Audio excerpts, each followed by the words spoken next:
Here's something we've only seen once before in our lifetimes. A BYU basketball coach winning his 200th career game. Dave Rose did it Saturday night live on BYUtv against the Toreros of San Diego. Brock Zylstra leading the break there, and a big Cougar victory afterwards. The game ball and a chance for the fans to give the coach a standing ovation. Number 2 on BYU's all-time list for wins, the late Stan Watts, holding the school record with 371. He coached for 23 seasons between 1949 and 1972. Dave Rose in the second on the list with 200 in the middle of his 8th season.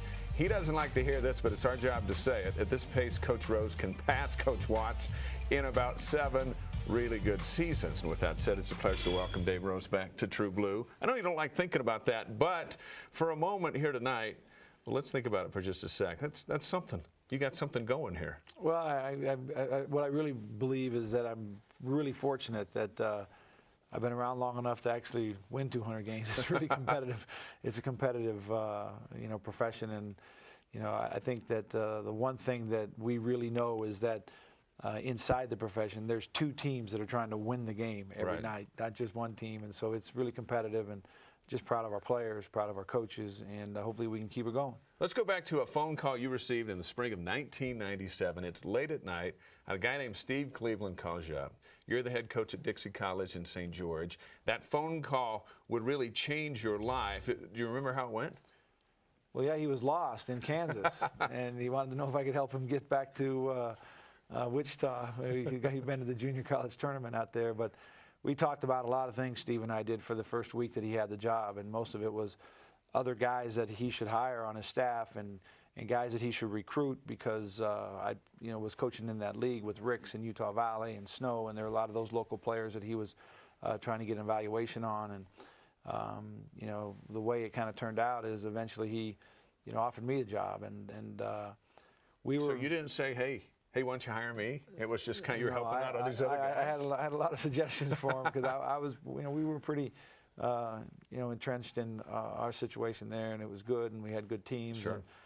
And so it's really interesting how it all played out, and the most interesting part was that I coached here for 8 years with Steve, and not one day in those 8 years did I ever think about being the head coach at BYU. I always thought that if I was going to get a chance, it would be somewhere else, and then kind of by surprise that Steve took the Fresno State job, and then it was an opportunity for me, and Tom Homo and President Samuelson gave me a chance to kind of see what we could do, and the guys have kind of performed, and it's been good since. Another graphic to look at among your winning percentage among active coaches as you took that opportunity and raised the bar. And there you are, number 4 among all of them. Roy Williams up top. You'll see Mark Few on Thursday up at Gonzaga, but number 4 on that list.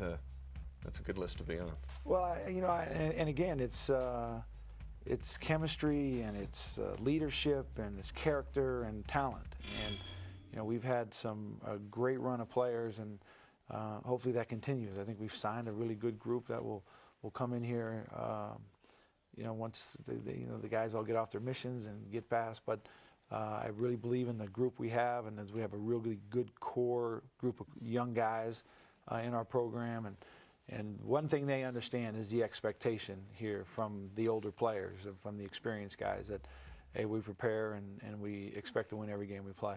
Well, tonight we're going to roll out a this is your life kind of thing. And since you don't like talking about yourself per se, but you do like talking about your players, let's look at some of the key scores that have gotten you to 200 wins. And we begin with Trent Plaisted. He scored 394 points for you in your first season, and you won 20 games. What did you see in Trent? Well, Trent's a guy that we could throw the ball to, and he could really make positive plays in the post. And it's interesting that if you went back and talked to each one of these teams, they would tell you there's a whole group of players that made it really special. But Trent was a guy that we could depend on. That first team, I remember Brock Richner was a guy who shot 60% from the three-point line on the road, and that was a big key. The second year was Keeney Young. 590 points, and you win 25 games. And Trent was a big part of this team too, but Keena really exploded that year at that 4 position where he became extremely comfortable. He was good at attacking the basket. He was good from that mid-range game right there. And we won a lot of games with Keenan. Season 3, Lee Kamard, 552 points, and you win 27 games. These guys leave, and then somebody's got to step up, and it's usually a guy who was on the team the year before. And Lee was so versatile. He could hit threes. He was good in the post. He was good in the mid-range. But Lee's one of the best competitors on both ends of the floor that we've had come through here, and one of my favorite guys. 25 wins his senior season. Here comes Jimmer Fredette, the 2009-2010 year. He scores 751 points, 30 wins. This was a great run with the 2 years with Jimmer. A lot of this offense came really easy for the staff because Jimmer, he was so creative and so versatile. He was a great passer. That senior year, 1,068 points and 32 more wins. And that was a special. I mean, they're all special years, but that one was one I think that fans will remember for a long time. So what in the world to do? You lose Jimmer to the NBA, and here comes Noah Hartsock, 572 points and 26 more wins. And Noah's senior year was incredible. He'd been such a great role player for us, but what we really got to see his senior year was how competitive he really was and what a value he's been in the program for the 4 years. But we used him in the post, we used him in the low post, in the high post, and he won a lot of games. Tyler Haws now with 431 points. He's just a sophomore, leading scorer on the team this year, leading scorer in the WCC, number 8 in the country, and he has helped lead to 15 wins so far. And of all the guys we just saw, this guy might end up with more than anybody. Well, he had a great opportunity. Charles played that 3 spot while Ty was gone. He started his freshman year, and Tyler did, and got great experience. But his ability to come home off his mission and to perform at the level that he's playing in just his sophomore year, I think it's exciting for him. I know it's really exciting for our staff and for our program, and hopefully that he can just continue to get better and better. Do you lay awake at night wondering who the next scorer is going to be? No, we're laying awake at night worrying about the next game and how we can prepare and get our guys ready for the next game.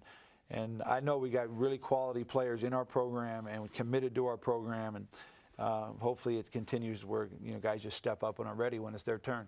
Your first night out on the job as head coach, a home game, and you get beat at the Marriott Center. And then here we sit 8 years later with 200 wins and talking about all the miraculous things we've seen. After that first game, do you just scratch your head and go, hey, I'm still going to get it done? Well, I can tell you this, that the night after the first game was a lot different than the night after the 200th game, okay? Because there's a lot of things that go through your mind after you get beat. And what you really want to do is figure out how you can get your guys back together and get them thinking, good thoughts about themselves, get them confident.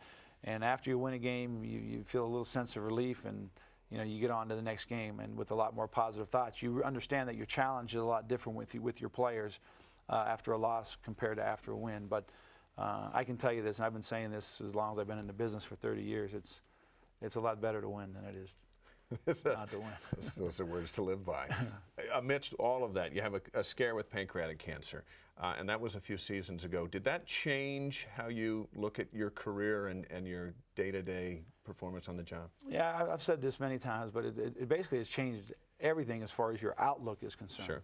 It hasn't changed a lot about our day-to-day and how we go through things, but it's been as difficult as it is to try and explain this. It's been a real blessing for the outlook of not only me towards my profession, but my family and our family towards so many other things that are important in life. And so the one thing I want to make sure that I always remember is how I felt during that process, because I wanted to coach so bad and I wanted to have this opportunity, and I didn't know if I was going to be able to do that. And now that I get to do it, I got to really enjoy the tough times, because this is what I want to do. How do you feel when a kid comes up and asks you to sign his basketball? Well, I actually get kind of excited. I feel like it's I don't really get the fact that they want my name on their ball, but I do get the fact that it usually makes them feel pretty good. Yeah, and they never forget it.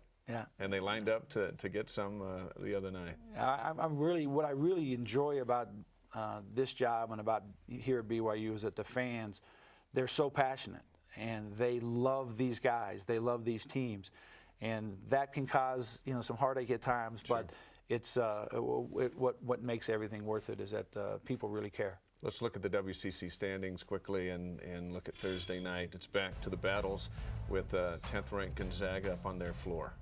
Yeah, and they're good. I mean, it's a really much improved team. They're deep. They've had a great preseason schedule that they've been through, won a lot of really quality games, and this will be a real test for our guys. Hopefully we'll go in there, and I have a lot of confidence in our ability to really play hard, to give our very best effort. Hopefully we can execute at a real high level. Okay, 200. We'll shoot for 201, many more. Thanks a lot, Dave. Congratulations. Dave Rose with us tonight.